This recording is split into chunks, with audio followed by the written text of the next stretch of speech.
So welcome everyone. Good morning, good afternoon, good evening, wherever you are. It's my pleasure to welcome you to another series of the joint BaSyC Build a Cell seminars, and an even greater pleasure to introduce Lennard van Buren to you, who I enjoyed working with over the past 3 years, being group leader at Amolf in Amsterdam, working also on synthetic cell related topics. And in particular, we've been really spending a lot of time discussing how to make GUVs and how to work with GUVs together over the past years. And this is also what Lennard will talk about today. Lennard has studied bioprocess engineering and physical chemistry in Wageningen in the Netherlands. And already during his master, he got interested in working with Giant Unilamellar Vesicles, or GUVs, using actually self-propelling colloids to introduce shape changes to GUV membranes. And now in his PhD in Gijs Koendering's lab at the TU Delft, he's actually still looking at deforming GUV membranes, but he's using both micropipette aspiration and also a cytoskeleton that was reconstituted in GUVs to do that. And along this PhD, he has developed a lot of methods surrounding GUVs, both making them, poking them, and analyzing them. And in particular, of course, as many of you know, we very frequently in the field use microscopy to look at the GUVs that we made. And for that, it is also really important to have a proper software to actually analyze the images that we create. And I believe this is the this is the topic of the talk today. So Lennard, the floor is yours. I very much look forward to your seminar. Thank you, and I think it was a very nice introduction. Thank you for that. Yeah, so indeed today I would like to talk about the image analysis of GUVs, and this is typically a project that started, well, 2 years and a bit ago when Corona kicked in the Netherlands as well, and we were all stuck working from home, and then we thought, how can we make our time useful? So we started this project. I'm employed in the lab of Giant Unilamellar, who you see down here in the screen below. This project I've been working on together with this former colleague of mine, Kristina Torres. She is now doing another postdoc at the University of Potsdam, close to Berlin.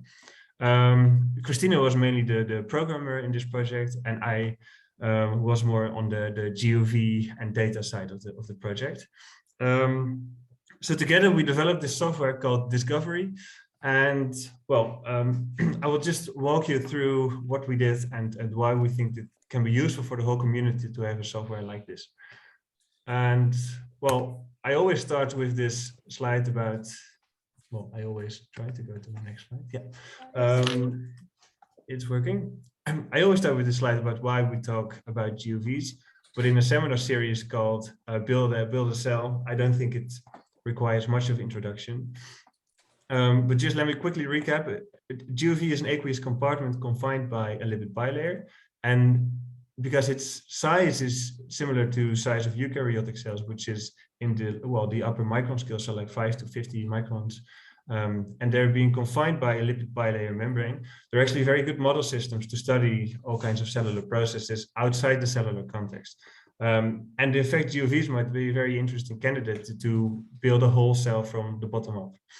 So as such, GUVs have been used for all kinds of, to study all kinds of cellular processes and cellular properties. So for example, lipid phase behavior or lipid bilayer membrane mechanics, but also more complex, for more complex reconstitution experiments. For example, involving reconstitution of the cytoskeleton, or encapsulation of in vitro transcription translation systems, as you see here on the right. And in the end, of course, what we're all aiming for is to build a whole synthetic cell from scratch. And also for that purpose, GUVs are actually an excellent candidate. Whoever works with GUVs will know that the samples that you produce are typically quite polydispersed. So, for example, in a collaborative effort together with Kristina, we tried to encapsulate actin, the cytoskeletal protein actin, inside GUVs. And then actually what we always found was that the concentration of actin, which you see here in the left in green, inside the GUVs, always varied across vesicles. And this polydispersity was just always present in the samples that we produced. Or here's another example in the middle where we encapsulate a membrane binding protein. It's also a cytoskeletal protein called septin. And here you can see that the protein has different affinities for the membrane. So you see different levels of membrane localization of that protein. And here on the right, there's another example where GUVs get all kinds of different shapes once they encapsulate stiffer actin bundles that really deform the vesicle compartments. If you need to characterize these samples that are so polydispersed, it's not very useful to look at individual vesicles only, but you would rather characterize the whole population to be able to tell something about the statistical significance of the properties and the differences that you find. Now, in cells, in cell biology research, there's a couple of analysis programs that can be used for this purpose. So, for example, you might know Cell Profiler, and there's also tons of ImageJ plugins that can be used for this purpose. But if you want to analyze GUVs, what you see is that people typically either do analysis manually or they write their own scripts that handle a specific data type and produce a specific output.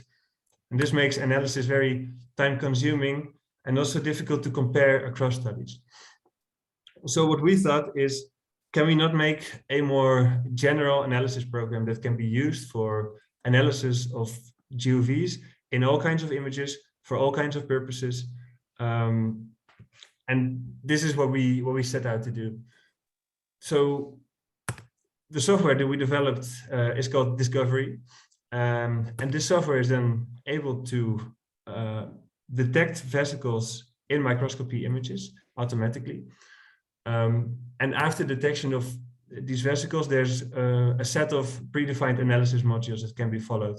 For example, to obtain size distributions or to obtain fluorescence distributions of these vesicles. And in this way, this software allows for a population level analysis of giant unilamellar vesicles. And the software will be open source such that the whole community can use it. And it's all encapsulated under an interactive user-friendly interface to make the software accessible as well for new users. But the workflow of our software is as follows. So you start with a raw image, and it can be a confocal epifluorescence or a phase contrast image. Then there's an optional pre-processing step to enhance the membrane signal in your image, after which follows the GUV detection. So we integrated 3 detection algorithms that can be used for detection of these GUVs. I will address these later on. After the identification of the GUVs in the image, there's a contour detection step where you can identify the membrane position, the position of the confining membrane of these GUVs. And then there's this set of analysis modules that I talked about before. So for example, you can get size distributions, or for example, angular intensity profiles or radial intensity profiles of these vesicles. All right, so let's have a look at these different detection modules that we developed. Sorry, we didn't develop those, but we integrated those in the software that we did develop. So first, there's the circular Huff transform, which is basically first an edge detection followed by a circle identification of the edge. So basically, what this algorithm does is to find the circular objects in an image. So this method is useful to detect circular vesicles. Then there's a multi-scale template matching method, which works as follows. You just select a small piece of the image on which the GUV is located, and then you slide, or the software slides this small image over the input image to identify where the images overlap. And then you get these correlation indices, and where these correlation indices are high, that's where the GUVs are located. And the third method that we encapsulated in the software is the flood fill algorithm, And this resembles a lot the paint bucket from Microsoft Paint for the Microsoft users amongst us. And then what this algorithm does is to identify closed objects within the image. And I'm going to show all of these detection methods right now in an example image. So detection works then as follows. So you start with the raw image, which you can see here on the top. Then the edge detection follows, and then here if we identify the circular objects using this circular Hopf transform, then you can see that circles are being fitted to a large set of the GUVs here in the image, and these GUVs then get an index to be able to track them throughout the processing as well.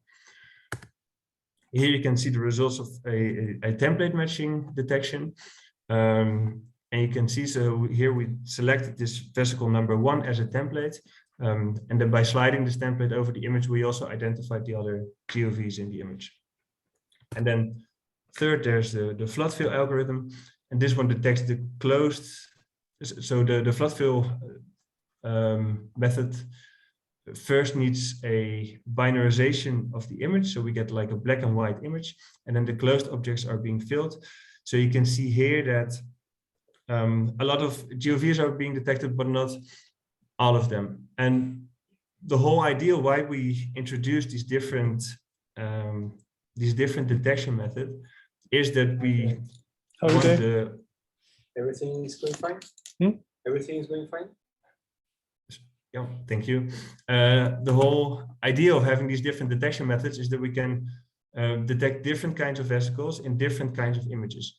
And this is then what we tested afterwards. So are these 3 different detection modules able to help us with a more general detection of GUVs in microscopy images? So we tested the detection and we evaluated GUV detection using this recall metric. And the recall metric basically means which fraction of all the GUVs in the image is being picked up by the identification method. So here you can see that actually using all methods, so the circular Hopf transform, the multi-scale template matching, and the flood fill, in most cases we pick up between 60 and 80% of the GUVs.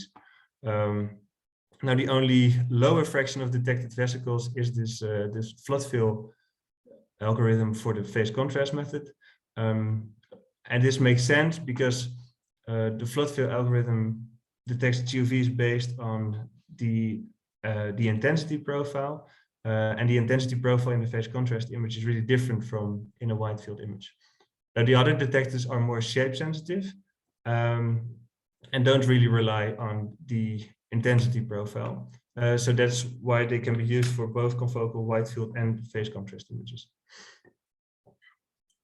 Well, you might wonder, why did we only detect 60 to 80% of the vesicles, whereas you might actually want to detect 100% of the vesicles?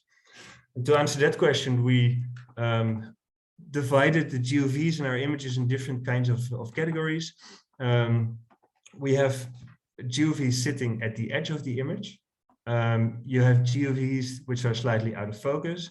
Everyone who works with GUVs will also know that you might have anomalous GUVs, and it's a bit of a vague category, but just you have a lot of GUVs that look weird, that have aggregates, that have a bright lumen, which you would not expect per se. These we call anomalous vesicles. And then all the other vesicles, and those are the vesicles that you typically want to use for follow-up analysis, are called standard vesicles. And now you can see that of the standard vesicles, we basically detected almost 100%, but now it's really the vesicles in the other kinds of categories that we didn't pick up. And here you can also see that then the methods detect differently these different kinds of vesicles. So for example, if you want to include vesicles sitting at the edge of the image, then you should pick this flood field detector. And if you want to include also the vesicles that are out of focus, for example, if you just want to count the number of vesicles that you produced, then you would want to use this multi-scale template matching. All right. then having these different detectors, we tried to see if we can use these detectors for the different kinds of applications that you might have for GUV research. So for example, here on the left is an image of GUVs in a formation protocol, and this is a gel swelling formation where basically GUVs grow on top of a hydrogel, and they typically grow in a very high density. So you have a very high surface densities of these GUVs, and then the circular Hopf transform is able to detect these vesicles also when they're at relatively high surface density. Here in the middle, you can see detection for microfluidic GUV production. In microfluidic experiments, you typically use a lower magnification objective, so you might have lower resolution images. But we found the multi-scale template matching method to be able to detect the vesicles also nicely for these lower resolution images. And here the third example is on the right. And this is again an example of GUVs being deformed by actin bundles. And as I said before, the circular Hopf transform and the multi-scale template matching method are mainly shape-sensitive detection method, while the flood-fill algorithm is a shape-insensitive detection method.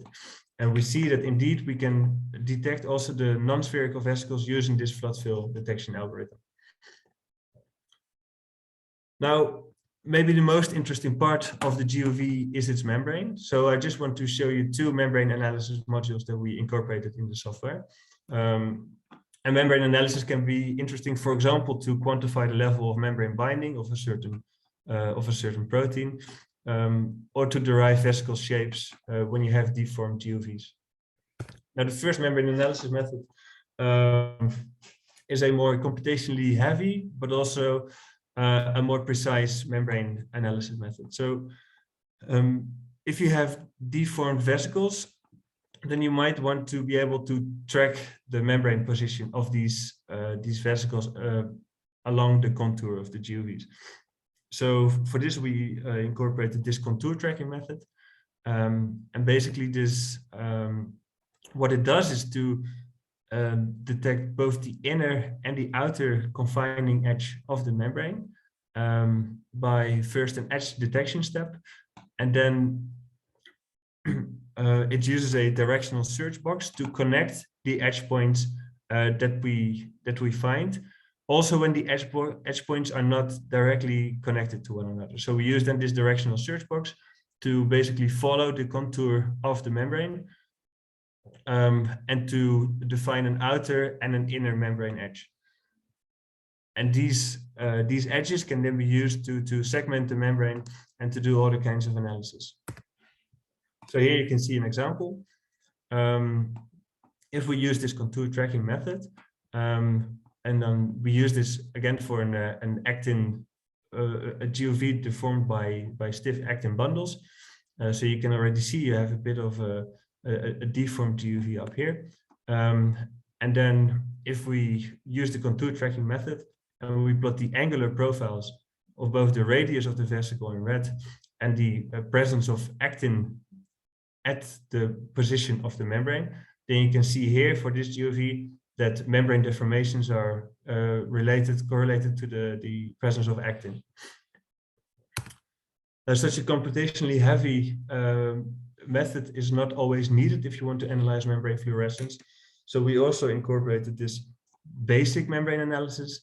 And this basically means that a confining ring is created around the membrane, and we can extract the intensities from within this ring. And as such, we can also compute, for example, an angular fluorescence profile. And we did here for a phase-separated vesicle. So we produce a GUV with two different lipid phases, and we use two different lipid dyes that partition into either one of these phases. And then using our software, it's actually quite easy to then derive these kinds of angular fluorescence profiles, where you can see that the dyes occur either in one of the two phases, preferably. Okay, so this is all very nice to use on single GUVs, but of course, such a software becomes only really interesting if you can use it for populations of GUVs. So if one example of a population level analysis that we also did with our software, and this involves an experiment where we bind small vesicles to giant vesicles. And the idea of this experiment is then if you combine these vesicles, they can fuse, and this might be interesting for all kinds of synthetic cell applications. So for example, you would be able to deliver components to the GUV lumen if you encapsulate them first in these small vesicles. And for this, we use to bind the small vesicles to the giant vesicle, we use a cholesterol DNA. So these are basically, we use two complementary DNA strands that can hybridize and that both have a cholesterol membrane anchor such that they incorporate into either one of the two membranes. So when this small vesicle gets in proximity of the large vesicles, these DNA strands can hybridize and these small vesicles can bind and eventually fuse. So then we were interested in, can we use can we change the level of binding by changing the concentration of the cholesterol DNA that we add. So here you can see on the left that we produce the GUVs and they're being dyed with a red color here. And we bind the LUVs, and the LUVs are so these are large unilamellar vesicles, which are way smaller than the giant unilamellar vesicles. And actually these LUVs are smaller than the diffraction limit, so you won't really see them individually, but we can see here in the image that they're bound to the GUV membranes. We use the circular Hooft transform to detect the vesicles in the GUV color channel. And then we use this basic membrane analysis method to quantify the LUV fluorescence on the GUV membrane.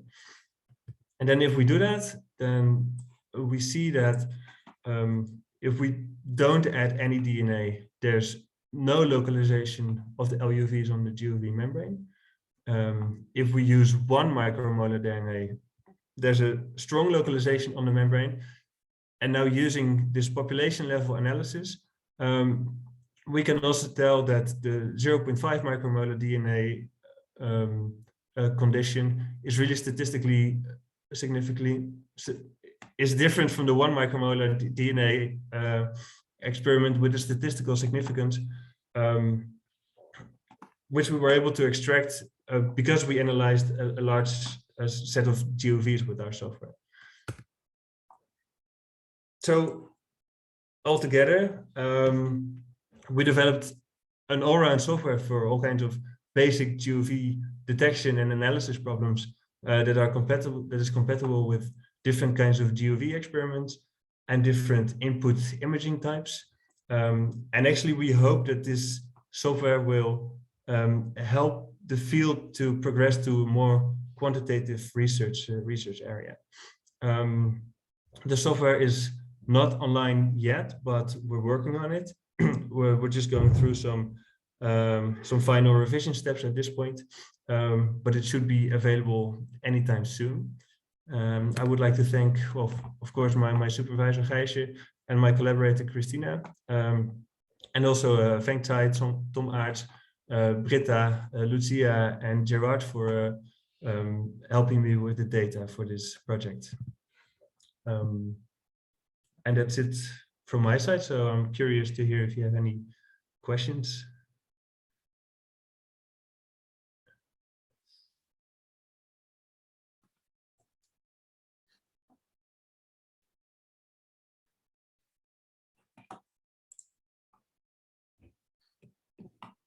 Okay.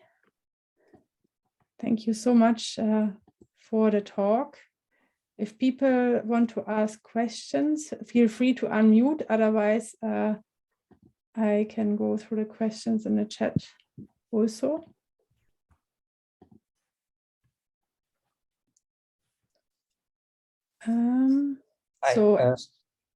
Yes, perfect.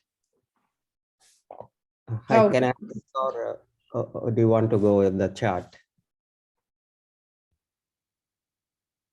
Is it for me to decide? Yeah, you can ask a question now. It's fine. Oh, hey, Lennard. Hey, Hi, nice to see you. Yeah, it's funny we met again. Okay. Yeah, I have a very nice talk and I have two questions. One is you nicely demonstrated that you can measure the intensity profile function of the angle. Probably you can pitch as a FRAP measurement. A lot of people are using FRAP to measure the diffusion constant or something. Probably that will work, right? And the second question, I have another one. Are you also thinking of implementing to extract the mechanical properties of the membrane, like the bending rigidity or Yeah, you mean from the shape fluctuations? Yeah, you mean like from the shape fluctuations.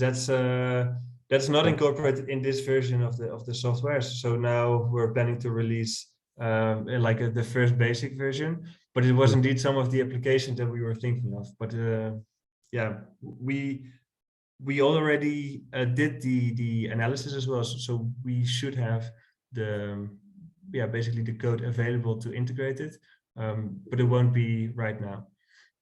Okay. And for the FRAP, we don't have a FRAP module right now, but same thing. Sorry to interrupt. Same thing, right? You already measure the intensity profile for a single image. You need to loop. That's it, right? Exactly. So you can use the software is developed in such a way that you can extract the data from any point during the process. So if you want indeed to get the angular fluorescence profile, you can just extract it after the detection and the analysis. Yeah. Yeah, thanks. I have more questions. Maybe later I will ask. Thank you. Yeah, I think so. Let's first go to other people.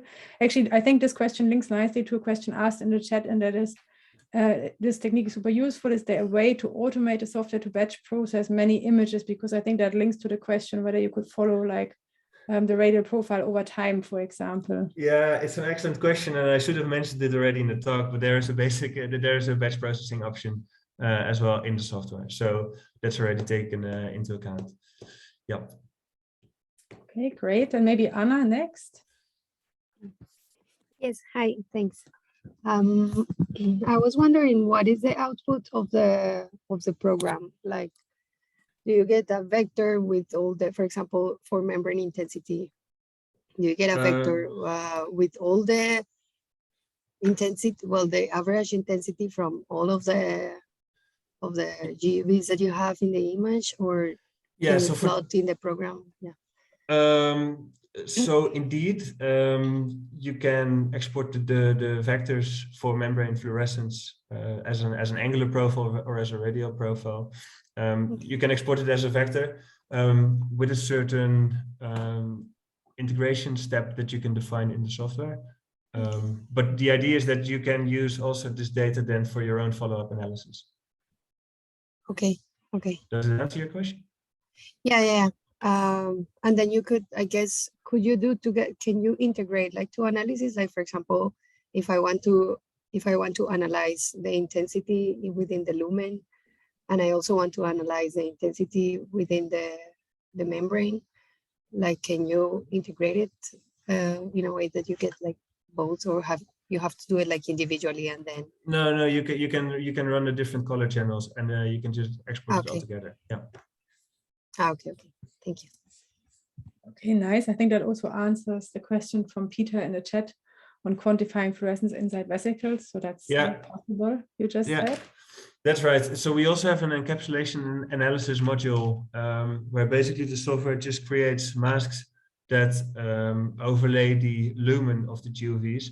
And then the software can compute the average intensities under all the different masks to basically come up with the average intensity per GUV lumen. All right. Then Tom Robinson asks in the chat, nice work for the LUV GUV fusion. Did you check for content mixing at the same time, and can the software do this in parallel? Yeah, we checked for content mixing in the same time, but that's going to be part of a different story later on. Yeah, it's the software can do that indeed, and that's also with the encapsulation analysis module. We can track the lumen fluorescence. Yep. And more on detection and what the software can possibly do. Anna-Marie asks whether you can tell the difference between a vesicle and an oil droplet. That's a good point. We haven't tested that so far. It would depend on what kind of. Okay, so the software does have an option to manually chuck out the vesicles that are not vesicles. So if you see an oil droplet, you can chuck it out. But it also depends on the detection method that you use. Because if you use the intensity profile of a GUV and you use, for example, this template matching method, then you're going to detect only other items in the image that have a similar intensity profile. So then I wouldn't expect it to pick up the oil droplets. So essentially, you might prefer one detection method over the other for this. Yeah. So in this case, you can play with the different detection methods and then see which works best. But if you work in fluorescence and your oil droplet is fluorescently labeled, then the flood fill method might work as well because the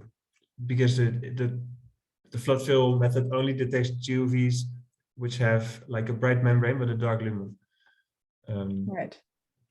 Yeah. And actually, on that note, maybe a question for myself. I'm wondering whether you are using any thresholding at all for these detection steps, and if you do, how sensitive your detection methods are to that and the thresholds chosen.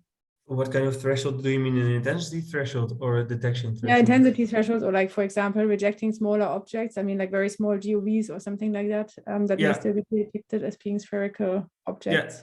That's right. So all the different detection methods have all kinds of knobs to turn. So all kinds of different input parameters, and minimum and maximum size is always one of them. Let me give the word to Kate before I go back to the questions in the chat. Thank you so much. It's awesome talk. I have a question. When you analyze the image, can the software deal with overlapping, like in Z-plane, overlapping GUVs? If you have, if you have them kind of one over the other, do you do edge detection, edge tracing like that? So you mean that you have like a projection image and that then you have overlapping GUVs, or do you mean that you have like to process a Z stack?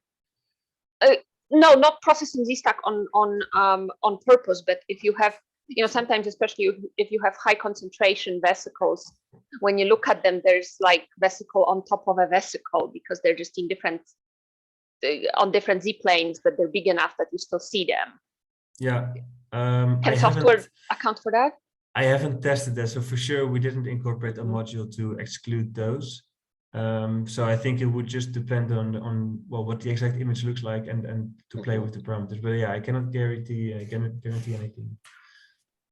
I guess we just shouldn't image vesicles that are that concentrated to begin with. So no, that's right, but it's always a bit difficult to predict which concentration you get, huh? Yeah. Yeah. All right. Or more on the detection side, can you use the method in bright field mode without fluorescence? I think the answer to that is yes, but I'm still asking the question. Yeah. Let me just go back to that slide. So we checked in phase contrast, just because you have a nice, contrast. But it might also work in like just normal bright field. But for sure it works in phase contrast, but you should pay attention to which detection method to use. So the flood fill method won't work, but this circular detection and the template matching, they would work. And Daniel asks, says, this is a very nice talk, thank you.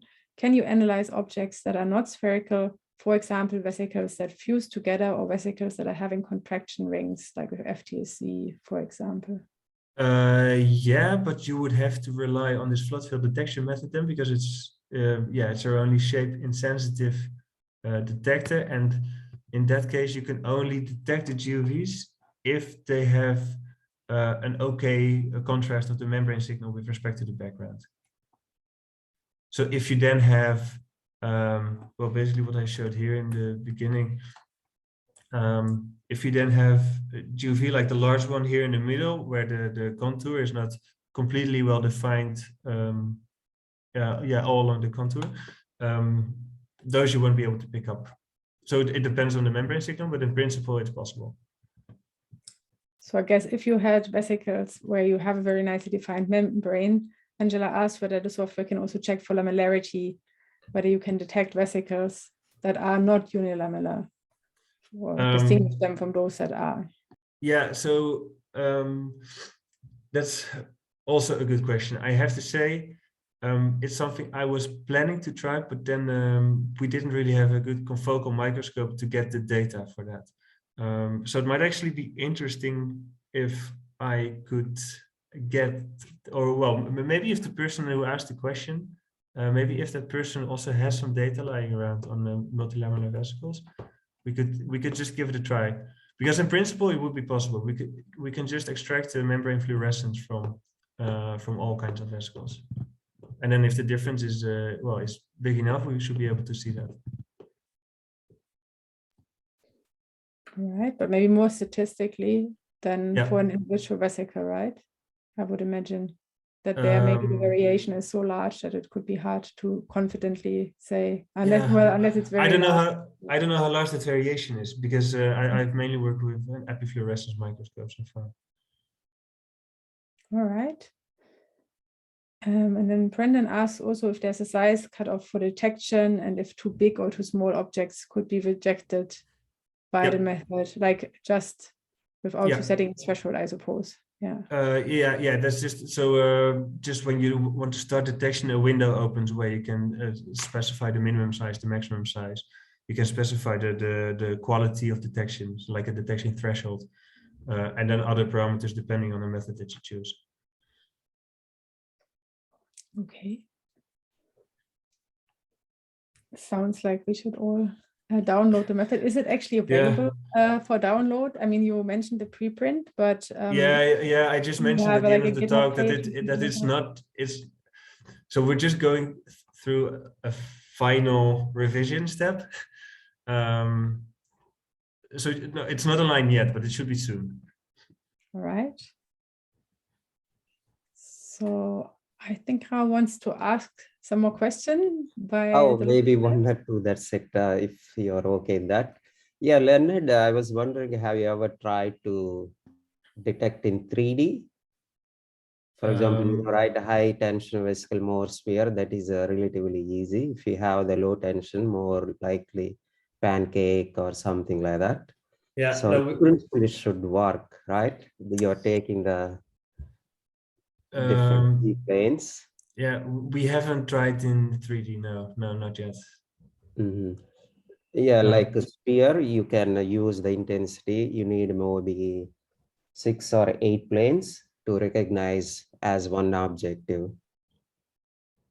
Yeah, no, it's a good point, and it's also something that would definitely be interesting to incorporate in the next version. And yeah, maybe it's not even too difficult, since we already have all the detection modules that we would need. Yeah. But it's only to connect them. Yeah. Not yet, sorry. Oh, it's okay. But it will be available in Python, or which one? I forgot to ask. So it's all written in Python indeed. Okay. But then as you download it and start it, it's just a user-friendly interface, so you don't need to know any single bit of Python. You can just run it from the GUI. So you have the GUI, okay. Yeah. Oh, nice. Yeah, nice talk, and nice to see you. How far, may I ask you maybe last question? How far your PhD? Are you close to? It was submitted 2 months ago, so I just started printing the books. Yeah. Oh, nice. Okay. Time flies, huh? Yeah, we both started. He was my student, master student. He started this GUV business. I'm very happy to see. You got me into the GUVs, yeah, still there. Yeah. No, we made nature not bad. Okay, thank you. Hope to see you some point, Lennard. Yes. All right. Yeah, then let me also thank you again very much for a super nice presentation. I guess we're all looking forward to the link where we can download the software, hopefully soon. Me as well. Goodbye for now. All right, thank you. Bye-bye. Bye.